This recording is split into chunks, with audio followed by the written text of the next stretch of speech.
오늘은 누가복음 5장 1절로 6절의 말씀을 통해서 일상의 신앙 두 번째 일상 속에서라는 제목으로 말씀을 조금 나누고자 합니다. 지난 주간 저는 우리의 일상 속으로 찾아오시는 예수님에 대해서 말씀 나눴습니다. 여러분, 그렇습니다. 우리는 우리의 일상 속에서, 우리의 삶 속에서 우리 예수님을 만나야 합니다.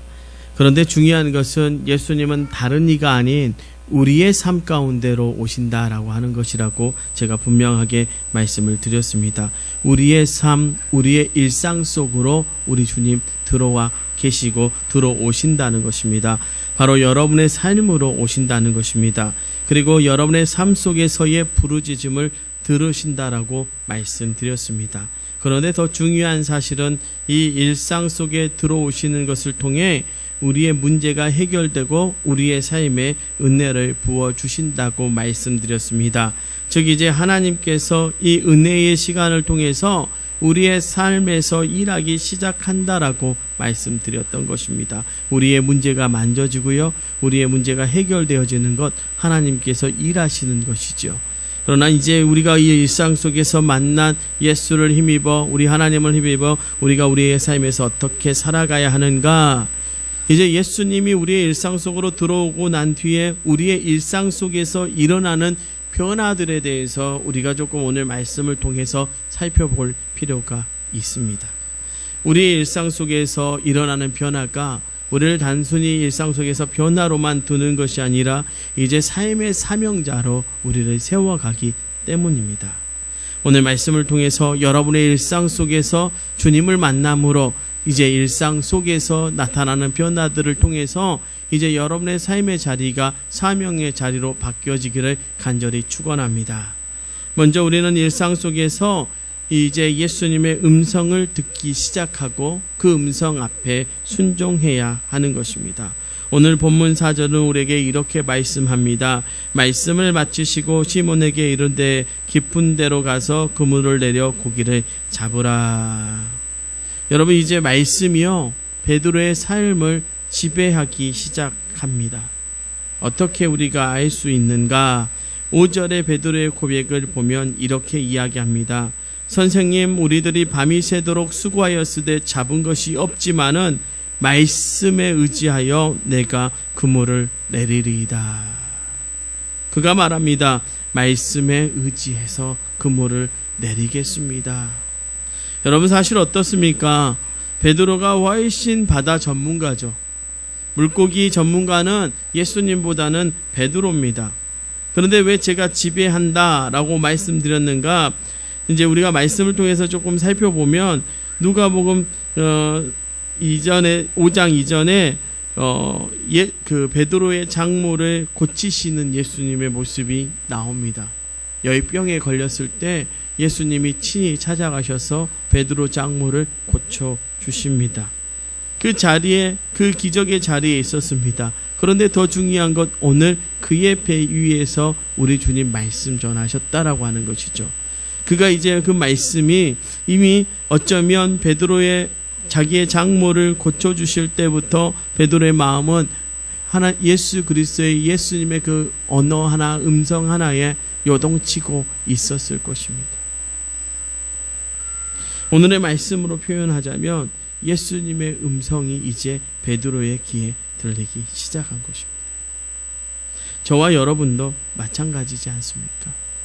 여러분, 우리가 언제 순종할 수 있습니까? 바로 말씀이 우리의 귀에 들려줄 때입니다. 말씀이 들리기 시작할 때 우리는 순종할 수 있습니다. 그런데 우리에게 들려지는 그 말씀이 들려지기 시작할 때요, 생각해 볼 것이 있죠. 그 말씀이 우리의 상식에 납득이 되지 않는 경우가 훨씬 더 많다라고 하는 것이죠. 다시 말씀으로 들어와서 봅니다. 지금 다시 바다로 나간다는 것, 다시 깊은 데로 나간다는 것, 베드로 입장에서 어떻습니까? 매우 어쩌면 귀찮고요, 힘든 일일 수도 있습니다. 더욱이 예수님은 목수의 아들이어서 목수였습니다. 바다와 바닷일을 잘 모릅니다. 어부들의 삶을 모릅니다.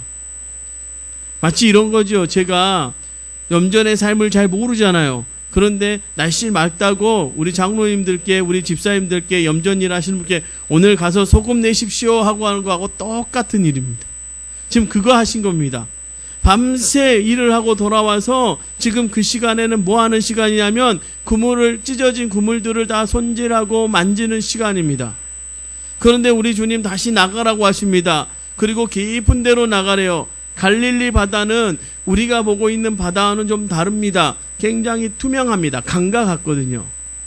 그래서요, 생각해 보십시오. 낮에 중천에 해가 떴을 때 깊은 데로 가면 사람의 그림자가 보이기 때문에 물고기가 절대 잡힐 수가 없습니다. 이것을 누가 합니까?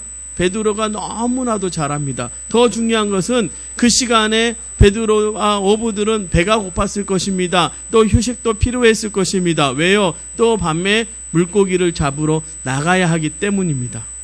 그런데 주님이 깊은 데로 가라고 말합니다. 여러분, 이런 경우가요, 말씀 속에 너무나도 많죠. 여러분, 가나안 땅에 들어갔던 여호수아와 이스라엘 백성들을 기억하십니까? 그들이 요단을 건너고 여리고를 눈앞에 두었습니다. 그런데 하나님께서 무엇을 명령하십니까? 여호수아 5장 2절 3절의 말씀입니다.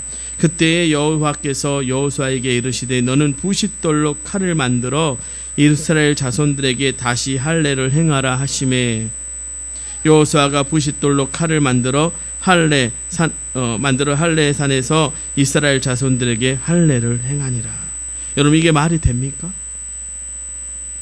요단을 건넌 게 하나님의 은혜였죠. 그리고 은혜라고 생각할 수도 있죠. 그리고 앞으로도 하나님께서 이끌어 가실 수도 있다라고 생각합니다. 그러나 중요한 건 가나안을 정복해 가는 상황, 그리고 큰 성 여리고를 앞에 두고 할례라니요. 여러분, 우리가 할례가 뭔지 너무나도 잘 알지 않습니까? 남성의 성기의 표피를 찢어내는 일입니다. 이 고통스럽거든요. 하나님의 언약을 표시하는 것, 하나님의 백성을 표시하는 것이기 때문에 해야 하긴 하지만, 여리고 전쟁 아니면 가나안 정복까지 끝내놓고 할 수도 있는 일 아니겠습니까? 그런데 우리 주님은 여리고를 앞에 두고 그렇게 하기를 명령하셨습니다. 왜 그렇게 하셨을까요? 그것은 눈앞의 상황과 환경보다는 하나님의 음성 듣기를 원하셨고요. 그 다음에 이스라엘 백성들이 언약의 백성임을 다시 한번 점검하기를 원하셨기 때문입니다. 다르게 말하면 여러분, 더욱이 중요한 것은요, 그럼 이스라엘 백성들의 이 가나안 앞에, 여리고 앞에 상황이 나쁘지도 않았어요. 왜 그러냐? 여호수아 5장 1절은 이렇게 말씀하거든요. 요단 서쪽 아모리 사람의 모든 왕들과 해변 가나안 사람의 모든 왕들이 여호와께서 요단물을 이스라엘 자손들 앞에서 말리시고 우리를 건너가게 하셨음을 듣고 마음이 녹았고 이스라엘 자손들 때문에 정신을 잃었더라. 이들에게 혼돈이 왔습니다. 어찌 저들이 요단강을 건넜지? 저 요단강을, 그것도 땅을 말려서 요단강을 갈라서 건넜다니, 이들의 마음이 완전히 녹아버렸고 정신이 혼미해졌습니다. 치밀고 들어가면 충분히 이길 수 있는 상황입니다. 그런데 그 앞에서 하나님이 할례를 명하신 것입니다. 앞서 말씀드렸잖아요. 그들의 환경보다, 상황보다 하나님의 음성을 듣기를 원하셨다. 다르게 말씀드리면 그 땅은 하나님의 통치에 순종해야 하는 땅이기에 우리의 힘으로 차지할 수도 없고 살 수도 없는 땅이라는 것입니다. 오로지 하나님의 은혜가 있어야 한다는 것입니다. 그리고 그 은혜는 하나님의 말씀을 듣고 순종할 때 얻을 수 있는 것입니다. 여러분, 우리의 일상 속에서 일어나야 하는 은혜는 언제 시작되는가? 바로 하나님의 말씀이 우리의 일상 속에서 들려질 때입니다. 그리고 그것에 순종할 때 저와 여러분은 응답받을 수 있는 것입니다. 여러분, 기억하십시오. 할례를 행하라는 명령에 순종했기에 여리고의 승리가 그들에게 있었습니다. 여러분, 베드로가 순종할 때 어떻게 되었습니까? 우리 6절의 말씀에 보니까 이렇게 말씀합니다. 그렇게 하니 고기를 잡은 것이 심이 많아 그물이 찢어지는지라. 그렇게 하니, 그에 들려진 말씀을 듣고 거기에 순종하니, 여러분, 바로 우리의 일상 속에서 우리에게 필요한 영적인 원리, 저와 여러분의 삶에 주님의 말씀이 들려야 합니다. 그리고 그 말씀에 순종하시기를 그때야 비로소 응답이 우리에게 주어지는 것입니다. 여러분, 이런 경우가 있죠. 여러분, 사무엘의 어머니가 누구입니까? 한나라고 하는 여인입니다. 이 한나라고 하는 여인이요, 자식 없음에 대해서 얼마나 서러움을 느끼고 살았는지 우리 너무나 잘 알지 않습니까? 그 남편이 사실은 한나라고 하는 여인을 너무 사랑했어요. 그래서 어떤 일들이 있을 때마다 훨씬 더 좋은 것을 갖다 줬음에도 불구하고 후처가 그의 마음을 요동시키죠. 무엇 때문에요? 자식 없는 것으로요. 어느 날 그녀가 기도하지 않습니까? 근데 그때 기도할 때 당시 제사장이 누구냐면 엘리라고 하는 사람입니다. 이 엘리 제사장의 시대를요, 성경은 뭐라고 표현하는가 봤더니 사무엘상 3장 1절의 말씀에 이렇게 말씀하시더라고요. 아이 사무엘이 엘리 앞에서 여호와를 섬길 때에는 여호와의 말씀이 희귀하여 이상이 흔히 보이지 않았더라. 말씀이 희귀한 시기, 말씀이 들려지지 않았던 시기라고 하는 말입니다. 엘리 제사장을요, 성경의 많은 인물 중에 가장 힘없고 연약하고 그 다음에 능력 없는 제사장이라고 말합니다. 왜냐하면 하나님의 말씀이 들리지 않았거든요. 그런데 아이를 낳기를 위해 기도하던 한나에게 엘리가 이렇게 말합니다. 사무엘상 1장 17절의 말씀입니다. 엘리가 대답하여 이르되 평안히 가라. 이스라엘 하나님이 내가 기도하여 구한 것을 허락하기를 원하노라. 그런데 한나가 그것을 어떻게 받아들이는가? 하나님의 말씀으로 들어버립니다. 18절에요, 이렇게 말합니다. 당신의 여정이 당신께 은혜 있기를 원하나이다. 여기까지만 들으면요, 여러분, 우리가 통상적으로 할 수 있는 이야기라고 할 수 있습니다. 예, 제가 좀 능력 없잖아요. 제가 기도하고 나면, 혹시 말씀 듣고 나면 능력 없어도 뭐 말씀의 은혜가 안 돼도 우리가 통상적으로 목사님 말씀의 은혜 받았습니다, 이렇게 말해줄 수 있다는 거예요. 기도받고 목사님 덕분에요, 몸이 나은 것 같아요, 이렇게 말할 수 있다라고 하는 것입니다. 이건 통상적으로 누구나 접대용 멘트로도 할 수 있는 말입니다. 아이고 대사장님 감사합니다, 이런 거잖아요. 당신이 말한 대로 나에게 은혜가 있기를 원합니다. 이건 누구나 말할 수 있습니다. 그런데 그 다음이 더 중요합니다. 여러분, 그 다음은 여러분의 믿음에, 우리의 믿음에 달려 있는데요. 한나가 이렇게 대답한 것을 왜 하나님의 음성으로 듣고 믿었냐라고 제가 말씀드리냐면, 그 다음 18절 하반절은 이렇게 말합니다. 얼굴에 다시는 근심빛이 없었더라. 뭐라고요? 얼굴에 다시는 근심빛이 없었더라. 여러분 어떻습니까? 여러분 하나님의 말씀이 들리면, 그리고 그 말씀에 순종했다면, 더 나아가 믿었다면 여러분 얼굴에는 근심빛이 있으면 안 됩니다. 왜 이게 가능한가? 말씀 속에서 제가 찾은 말씀이 있는데요. 기도하는 한나의 모습을 표현하는 말씀입니다. 15절의 말씀에요. 여호와 앞에 내 심정을 통한 것 뿐이오니. 그런데 이것을 원어로 해석하면 뭐냐면, 하나님이 한나의 마음을 알았을 뿐만 아니라 한나가 하나님의 마음을 알았다라고 하는 표현입니다. 서로 통한 겁니다. 서로 말씀이 통한 거예요. 한나의 부르짖음이 하나님께 들려졌고요, 하나님의 안타까움이 한나에게 들려진 겁니다. 여러분 이렇게 표현한 거예요. 이게 원문에 원래 가지고 있는 표현입니다. 그 말은 뭐냐면 하나님과 소통되어진 것입니다.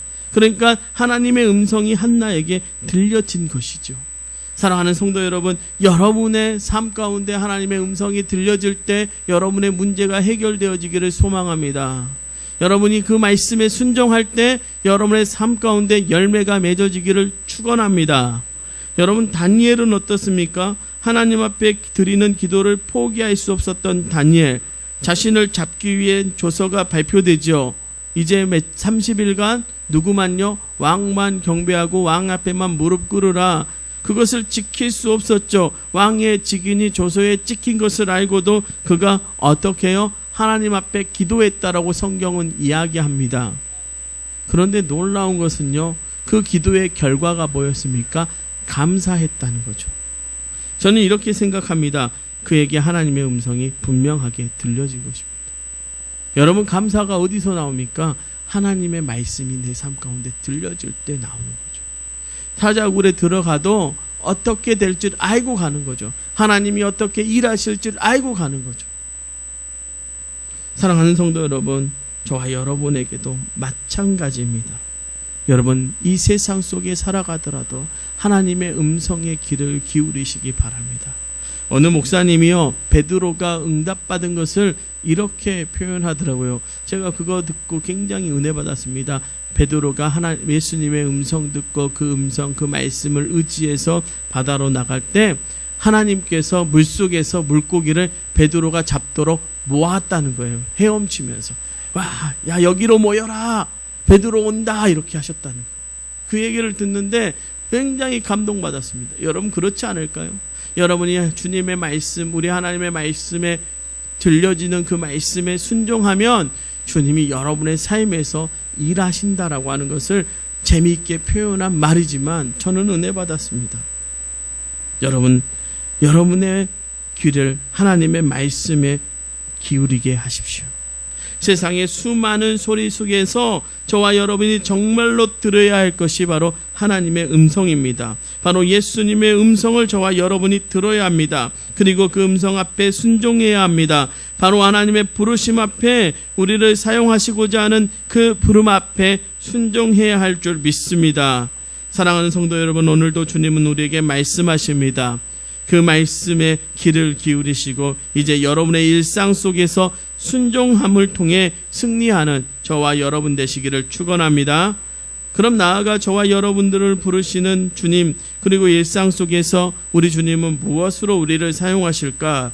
여러분은 무엇으로 사명을 감당하기를 원하냐, 이 말입니다. 여러분의 일상 속에서 지금 여러분에게 한 가지 질문을 던지고 싶습니다. 여러분의 손에 들려진 것이 무엇입니까? 여러분, 베드로의 손에 무엇이 들려져 있었을까요? 말씀은요, 주님은 이렇게 말씀하시죠. 그물을 내리라. 베드로의 손에 들려 있으면서 가장 익숙한 도구가 바로 그물입니다. 그렇습니다. 우리의 일상 속에서 사명을 감당할 때 하나님께서는 우리의 손에 들려 있는 것을 사용하십니다. 즉, 우리가 가장 잘하는 것을 가지고 사용하신다, 이 말입니다. 베드로의 직업은 어부입니다. 그래서 그의 손에 항상 무엇이 들려 있었겠습니까? 그물이었을 것입니다. 하나님은 바로 이 그물을 사용하십니다. 즉, 베드로가 어부이기에 사람 낚는 어부가 되게 하신 것입니다. 이제 일상 속에서 베드로에게 말씀이 그물이 되어 사람 낚는 어부로 살아가게 될 것입니다. 베드로만 그런 것이 아닙니다. 다윗은 어떻습니까? 다윗이 골리앗 앞에 섰을 때 그의 손에 무엇이 있었습니까? 물매였습니다. 이 장면을 말씀은 이렇게 우리에게 말씀합니다. 사무엘상 17장 38절로 40절의 말씀입니다. 이에 사울이 자기 군복을 다윗에게 입히고 노투구를 그의 머리에 씌우고 또 그에게 갑옷을 입히매 다윗이 칼을 군복 위에 차고는 익숙하지 못하므로 시험적으로 걸어보다가 사울에게 말하되 익숙하지 못하니 이것을 입고 가지 못하겠나이다 하고 곧 벗고 손에 막대기를 가지고 시내에서 매끄러운 돌 5을 골라서 자기의 목자의 제구 곧 주머니에 넣고 손에 물매를 가지고 블레셋 사람에게 나아가니라. 여러분, 어느 날 다윗이요, 아버지의 심부름으로 전쟁 중에 있는 블레셋과 전쟁 중에 있는 형들에게 도시락을 가져다 주기 위해서 찾아갑니다. 그런데 벌벌벌 떠는 이스라엘 군인들을 봐버렸습니다. 저가 뭔데 도대체 만군의 하나님 여호와를 저주하며 이스라엘 군대를 저주하는가 하면서 그 안에 하나님의 의분이 올라옵니다. 그러고는 말합니다. 내가 가서 저를 죽이리라. 그때 사울왕이 불러서 자기의 군복도 줘보고 칼도 줘봅니다. 익숙해요? 익숙하지 않아요? 익숙하지 않습니다. 그러니 다윗이 말하죠. 저는 이거 안 입겠습니다. 이거 가지고는 못하겠습니다. 하고는 평상시에 자기의 손에 들려있던 게 뭐예요? 벽동의 목자의 막대기와 물매를 가지고 갑니다. 가던 중에 강가에 있던 돌에 매끄러운 시내에서 매끄러운 돌 5개를 딱 주머니에 넣고 갑니다. 그리고는 골리앗 앞에 서는 거죠. 물매는 다윗에게 굉장히 익숙한 도구였습니다. 약을 지킬 때 사용하던 것이 물매였습니다. 여러분, 하나님은요, 우리의 불편한 것을 가지고 우리를 사용하지 않습니다. 우리의 못하는 걸 가지고 야, 너 이거 못하니까 이렇게 해라라고 하지 않으십니다. 우리가 사명을 감당할 수 있도록 하실 때는요, 우리 손에 익숙한 것 가지고 사용하십니다. 우리가 잘하는 것 가지고 사명을 감당하도록 하십니다. 출애굽한 이스라엘 백성들을 이끈 모세를 보십시오. 하나님께서 그의 평생의 손에서 떠나지 않은 것, 그가 가지고 있는 않았던 것, 떠나지 않았던 것이 무엇입니까? 지팡이입니다. 지팡이. 그가 광야에서 목자로 살았지 않습니까? 양치는 목자로 살았습니다. 그 지팡이에 하나님께서 능력을 주십니다. 그를 만날 때 하나님께서 어떻게 하시는가? 출애굽기 4장 2절의 말씀은 이렇게 말합니다. 여호와께서 그에게 이르시되 내 손에 있는 것이 무엇이냐? 그가 이르되 지팡이니이다. 그 지팡이로 뱀도 만드시고요, 그 지팡이를 통해서 기적을 일으키십니다. 그런데 재밌는 것, 그 부름 앞에 다시 모세가 애굽으로 들어갈 때 출애굽기 4장 20절은 이렇게 말씀합니다. 모세가 그의 아내와 아들들을 나귀에 태우고 애굽으로 돌아가는데 모세가 하나님의 지팡이를 손에 잡았더라. 여러분, 모세의 손에 지팡이가요, 이제 하나님의 지팡이가 된 것입니다. 바로 그 지팡이는 모세의 손에 들려 있던 것입니다. 바로 하나님은 그렇게 우리를 사용하시는 것입니다. 그것이 우리의 일상 속에서 우리가 사명을 감당하고 세상을 이기는 가장 강력한 무기인 것입니다. 그리고 그것은 때론 우리의 상황 속에서 그것을 사용하여 하나님이 하시는 것이 되는 것입니다. 여러분, 어부가 사람 낚는 어부가 됩니다. 여러분, 이제 그물을 잡던 그 손에 말씀의 그물을 잡는 베드로. 여러분, 물매가 다윗의 물매였지만 그가 골리앗 앞에 서서 만군의 여호와 이름을 부를 때 그 물매는 누구의 물매입니까? 하나님의 물매입니다. 제가 가끔 그 장면을 생각해 봅니다. 여러분, 아무리 잘 던져도요, 키가 190의 사람은 움직이지 않습니까? 물론 움직이는 동물을 잡았다고 하지만 동물과는 좀 다르지 않겠습니까? 그런데 물맷돌을 5개를 들었는데 단 1개로 끝내버립니다. 어떻게 그게 가능할까? 이런 생각해 봤습니다. 다윗이 물맷돌을 탁 던질 때요, 하나님의 손이 저 하늘에서 내려와서 돌을 딱 잡아서 갖다가 골리앗의 이마에 팍 찍어버린 겁니다. 왜요? 그것은 하나님의 물매이기 때문에. 여러분, 우리가 하나님 앞에 순종하고 일하기로 결심하고 여러분의 손에 들려있는 것을 하나님께서 사용하신다라고 하면, 여러분을 하나님의 사명의 도구로 일상 속에서 부르시면 여러분은 이제 여러분의 누군가가 아니라 하나님의 누군가라고 하는 것입니다. 여러분, 우리는 하나님의 누군가로 살아가는 것입니다. 하나님의 배무궁으로 살아가야 되는 것입니다. 하나님의 도초 동복교회로 우리가 살아가야 하는 것입니다. 우리의 일상 속에서 그것이 일어나야 하는 것입니다. 여러분, 우리의 손에 들려있는 것을 부끄러워하지 마십시오. 우리의 손에 들려있는 것이 하나님이 가장 사용하기 좋은 가장 강력한 사명의 도구라는 것을 믿으십시오. 여러분, 때로는요, 하나님은 우리의 상황도 그렇게 만드시고 사용하십니다. 우리의 직위를 때로는 높이시는 이유가 하나님의 도구로 사용하시기 위해서이지요. 에스더를 보시기 바랍니다. 그가 왕후가 되었습니다. 그런데 마침 이스라엘 백성들의 위기가 이때에 찾아옵니다. 하만이 모르드게가라는 사람, 바로 이 에스더의 삼촌이죠. 하만이라는 사람이 이 에스더의 삼촌이 자기에게 인사하지 않은 것으로 이스라엘 백성들을 다 죽여버리려고 합니다. 그때 모르드게가 에스더를 만납니다. 그때 뭐라고 말하는 줄 아십니까? 에스더 4장 14절 하반절에 이렇게 말합니다. 내가 왕후의 자리를 얻은 것이 이때를 이함이 아닌지 누가 알겠느냐. 그렇습니다. 하나님 편에서 항우의 자리는요, 이스라엘 백성을 구원할 수 있는 가장 좋은 방법이며 가장 좋은 무기인 것입니다. 여러분을 왜 때로는 여러분의 지혜를 높이시고 때로는 여러분의 자리를 바꿔 가시는가? 그것은 하나님이 여러분을 사용하시기 위해서라는 것입니다. 사랑하는 성도 여러분, 분명히 우리는 하나님 앞에 내세울 것이 별로 없습니다. 그런데 하나님은 우리의 손에 들려 있는 것을, 그리고 우리의 환경과 상황을 통해서 지금 우리의 일상 속에서 사명자로 우리를 부르시고 사용하기를 원하십니다. 이제 여러분의 손에 들린 것이 우리 주님이 사용하시는 가장 멋진 사명의 도구가 되기를 축원합니다. 그리고 지금 여러분의 일상이 여러분의 사명을 위한 가장 좋은 환경과 상황이 되기를 축원합니다. 이제 말씀을 정리하려고 합니다. 제가 요즘 한 가수에 빠져 있습니다. 이 친구도 믿음의 사람이더라고요. 수상할 때에 하나님께 영광 돌립니다, 이렇게 말해요. 22살인데요. 꼭 하는 것은 한 50대 할아버지 같아요.